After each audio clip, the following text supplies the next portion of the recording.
Hi, I'm Ted Staunton. I make up stories for people. And in this video, we're going to talk a little bit about mystery stories.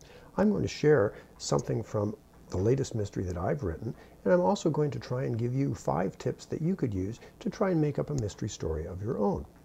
Now, the story that I have written is called Bounced. It's in this book. It's published by Scholastic Canada, and you can find it at libraries and bookstores just about everywhere. But before we look at Bounced, let's talk a bit about mysteries themselves.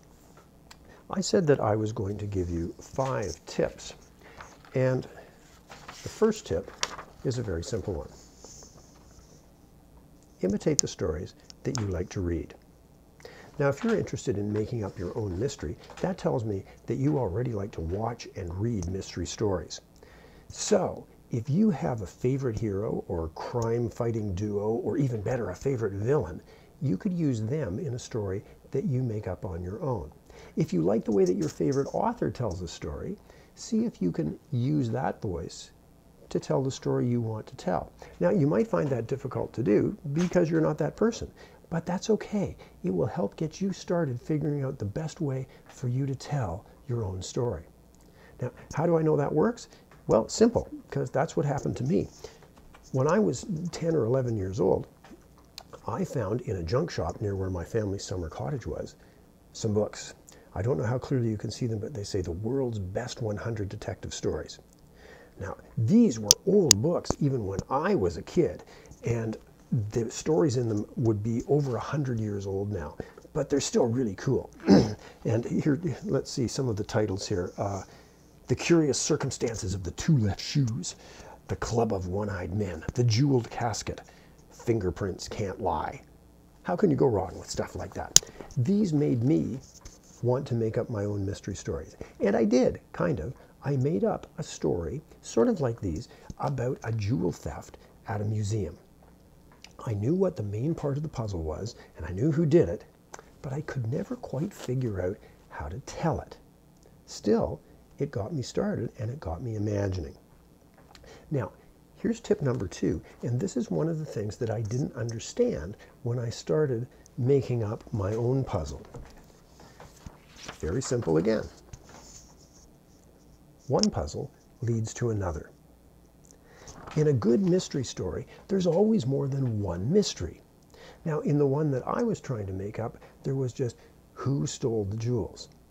But there have to be other things happening to keep readers interested and intrigued. So that's where something like Bounced comes in. Let me share a little bit of this story to give you an idea of how a simple mystery story can become complicated and can become more fun.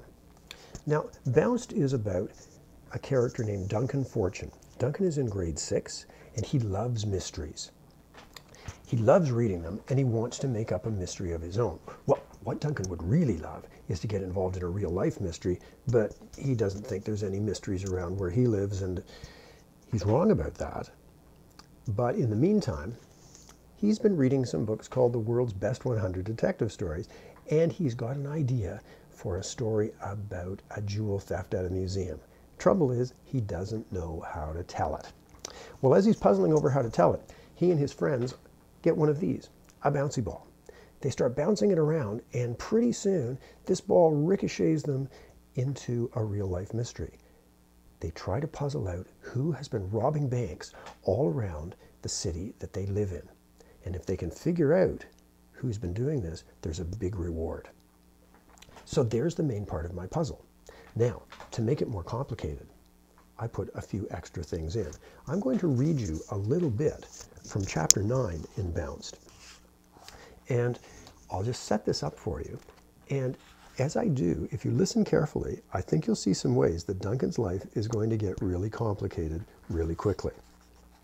Duncan and his friends have gone biking in a local park. There's a big crowd gathered around a pond because it turns out there's an alligator sitting on a log in the pond. Now, this is not alligator country. Nobody knows where the gator came from or how to get it out. until somebody else shows up. A man called Marty Raymond, who nobody has ever seen before, arrives, and he claims to be an expert on alligators. He says he has a store called Gatorade. He'll get that alligator out of the pond. Come tomorrow at 1 o'clock, he tells everybody. I'll have the television here, I'll have the radio and the newspapers. You can film me and put me on YouTube if you want. It'll be quite a show. And he turns to Duncan and his friends and says, and you kids are coming too, right? Of course, they say. Well, on the way home, they realized that at 1 o'clock tomorrow, when Marty Raymond said to arrive, they're supposed to be in school. They're not the kind of kids to ditch school, but they decide that maybe they should just this once. So the next day, they go back to the park. They figure out how to get out of school without anyone knowing. They sneak back to the park. Just before they get there, Duncan takes his brand new cell phone out. He turns it off. He tucks it in his pocket because he doesn't want to be tempted to take any pictures to show his Aunt Jen, that's who he lives with, that he's been someplace he shouldn't. And down they go to the pond. Big crowd, television cameras, everybody's there. And Marty Raymond sees them and he says, "My helpers have arrived." What? Say the kids. And suddenly they're involved in trying to capture an alligator. I'll read you a little bit of what happens. Marty Raymond said to me, "You're my net man." "What's that?" I said. "A gator's got 2 blind spots, right in front, right behind. I sneak up behind. You stay dead in front of him, and you keep the pole flat ahead of you, just under the water. Go real slow and quiet. He won't see you, or he'll know you're there. If I signal, you pull that pole with the net on it up, because if our buddy spooks, he'll dive, and he'll go right into it." I looked at the pond. It had never looked swampier. "You mean we're just going to wade in?" "Why not? It's not very deep. Besides, you got a life jacket on." "But what if the gator—" Marty Raymond knelt and gave me a long sideways look. He whispered, "Nothing to it, partner. Just stay cool and leave the heavy lifting to me. Main thing is we give him a show. Got it?" I nodded. He stood up. "Let's do it." "Now, just a minute," somebody said. "Surely you're not letting those kids—" "Sir," Marty Raymond said, "those kids can deal with this better than most adults. They're trainers in Gatorade's Kids and Critters program. They know more about handling reptiles than these folks do." He waved a hand at the police and animal control officers. "Situations like this, standard procedure, certificate requirement. Kindly stand back, keep the noise down, we'll get her done." I moved to my spot with the pole and the net. Marty Raymond stepped into Green Pond. He waved to me. I took a deep breath and I stepped in. Water flooded my sneakers. I edged forward. The bottom sucked at my feet. The water was so murky I couldn't see them by the time my knees were wet. Something was clutching at my bare legs. I wished I'd worn jeans. I tried not to think about what might be down there. The pond got deeper faster than I expected. At waist deep, I slipped that net and pole into the water ahead of me, just under the surface the way he'd told me. The bumps of the gator's eyes and snouts sat on the green scum of the pond like gun sights, maybe 20 yards away, and I was right on target. I looked at Marty Raymond. He nodded. The gator hadn't moved. We eased in farther. My life jacket began to bob. Marty Raymond was chest deep in that blanket of scum now, about 30 feet back of the gator. I was at the edge of the stuff. It was so thick you couldn't see the net and pole just under the surface. I could feel the bottom dropping off steeply. I couldn't go further without my life jacket floating me off my feet. I stopped. I stared hard at those dark little bumps. They were so still. I wondered if the gator was really there. It had to be there, because if it wasn't there, where was it? That was a thought I didn't need. I clutched the pole tighter. Then Marty Raymond sank slowly. His arms stretched in front of him until only his head seemed to bob on the surface, a hat-wearing balloon. There was no sound. His head drifted closer and closer. He was 10 feet back. The gator didn't move. 9 feet. 8 feet. I thought about teeth like razors. 6 feet. 5. 4. Now, I'll stop right at the thwop because I wouldn't want to give anything else away. But let's just think for a second about what I read there in Bounced. things got very complicated. For example, Duncan and his friends want to keep skipping school a secret. I put something in that scene to make sure that that couldn't happen. Duncan tucked his cell phone away so that he wouldn't get in trouble because of it. Where did he put it? He's going to get in trouble.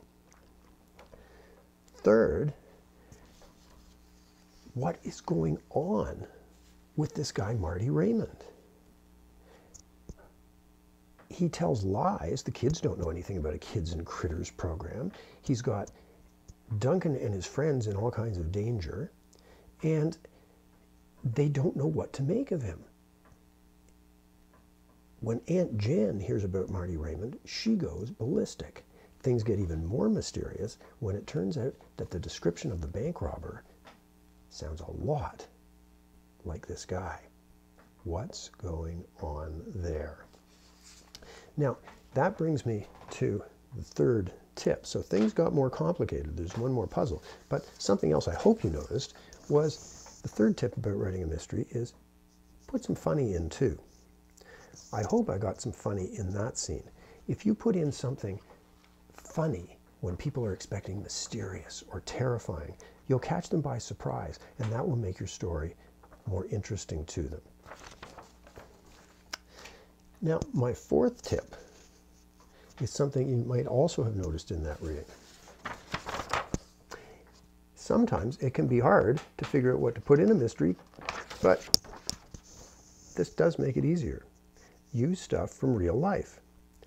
You probably noticed that Duncan, like me, had a copy of World's Best 100 Detective Stories. Duncan, like me, had made up a story about a jewel robbery at a museum. That story that he's making up is in the book, by the way, and he tells you just enough of it that you might be able to figure out how to tell it for yourself. And in fact, at the back of the book, Duncan even shares some of the ways he started to try and tell the story. If any of those give you ideas, go for it. Write that story yourself. But there's more in the story, in the book, than from real life than just those things. The bank robber in my book was inspired by a real-life bank robber I read about in the newspaper. The real-life bank robber was in Texas. They were very mysterious, and they had a very, very strange reason for robbing banks. I wanted to put something like that in my book, so I did. Marty Raymond, the reptile guy.